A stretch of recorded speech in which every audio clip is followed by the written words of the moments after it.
ಕೃಷ್ಣ ಮಠದ ಮುಂಭಾಗ ಅರೆ ನಗ್ನತೆಯಲ್ಲಿ ಕಂಡುಬಂದ ಮಾನಸಿಕ ಅಸ್ವಸ್ಥ ಯುವಕನನ್ನ ಉಡುಪಿಯ ಸಾಮಾಜಿಕ ಕಾರ್ಯಕರ್ತರು ರಕ್ಷಿಸಿದ್ದಾರೆ. ಆ ಬಳಿಕ ಆಸ್ಪತ್ರೆಗೆ ದಾಖಲುಪಡಿಸಿ ಹೆತ್ತವರನ್ನ ಪತ್ತೆ ಹಚ್ಚಿ ಅವರ ವಶಕ್ಕೆ ನೀಡಿದ ಘಟನೆಯೂ ನಡೆದಿದೆ. ಶ್ರೀಕೃಷ್ಣ ಮಠದ ರಥಬೀದಿಯಲ್ಲಿ ಕೇವಲ ಒಳ ಉಡುಪಿನಲ್ಲಿ ಸುತ್ತಾಡುತ್ತಿದ್ದ ಸುಮಾರು 25 ವರ್ಷದ ಯುವಕನೋರ್ವ ಕೆಲವು ದಿನಗಳಿಂದ ಪರಿಸರದಲ್ಲಿ ಆತಂಕ ಸೃಷ್ಟಿಸಿದ್ದಾನೆ.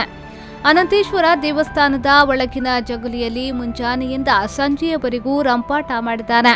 ಮಾಹಿತಿ ತಿಳಿದ ಪೊಲೀಸರು ಯುವಕನನ್ನ ಅಲ್ಲಿಂದ ತೆರವುಗೊಳಿಸಿದ ಘಟನೆ ಕೂಡ ನಡೆದಿತ್ತು.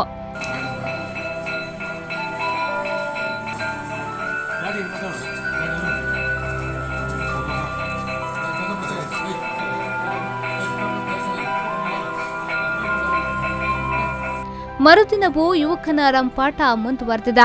ಯುವಕನನ್ನ ಕಂಡ ಮಹಿಳೆಯರು ಭಯದಲ್ಲಿ ತಲೆ ತಗ್ಗಿಸಿ ತಿರುಗಾಡುವಂತಹ ಪರಿಸ್ಥಿತಿ ನಿರ್ಮಾಣವಾಗಿತ್ತು.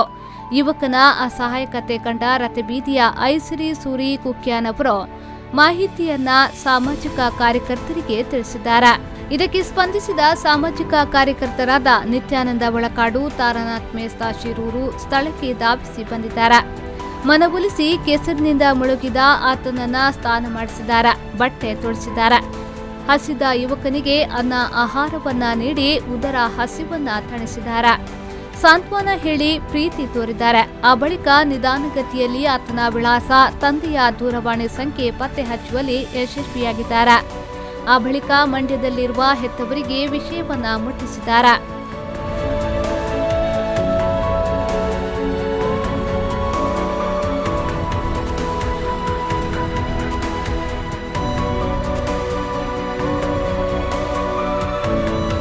ಕೆಲವು ದಿನಗಳಿಂದ ಅನ್ನ ಆಹಾರ ಇಲ್ಲದೆ ನಿತ್ರಾಣ ಮತ್ತು ಮಾನಸಿಕ ಆರೋಗ್ಯ ಸ್ಥಿತಿ ಹತೋಟಿಗೆ ತರುವ ಕಾರಣದಿಂದ ಯುವಕನನ್ನ ಸಾಮಾಜಿಕ ಕಾರ್ಯಕರ್ತರು ನಗರ ಠಾಣೆ ಪೊಲೀಸರ ಸಹಾಯದಿಂದ ದೊಡ್ಡನಗುಡ್ಡೆ ಡಾಕ್ಟರ್ ಎ.ವಿ. ಬಾಳಿಗ ಆಸ್ಪತ್ರೆಗೆ ದಾಖಲುಪಡಿಸಿದ್ದಾರೆ. ಆಸ್ಪತ್ರೆಯ ವೈದ್ಯರು ಉಚಿತ ಚಿಕಿತ್ಸೆಯನ್ನ ನೀಡಿದ್ದಾರೆ. ಮರುದಿನ ಬೆಳಿಗ್ಗೆ ಹೆತ್ತವರು ಬಂದು ಸಾಮಾಜಿಕ ಕಾರ್ಯಕರ್ತರನ್ನ ಸಂಪರ್ಕಿಸಿ ಯುವಕನನ್ನ ಆಸ್ಪತ್ರೆಯಿಂದ ಬಿಡುಗಡೆಗೊಳಿಸಿ ಊರಿಗೆ ಕರೆದುಕೊಂಡು ಹೋಗಿದ್ದಾರೆ.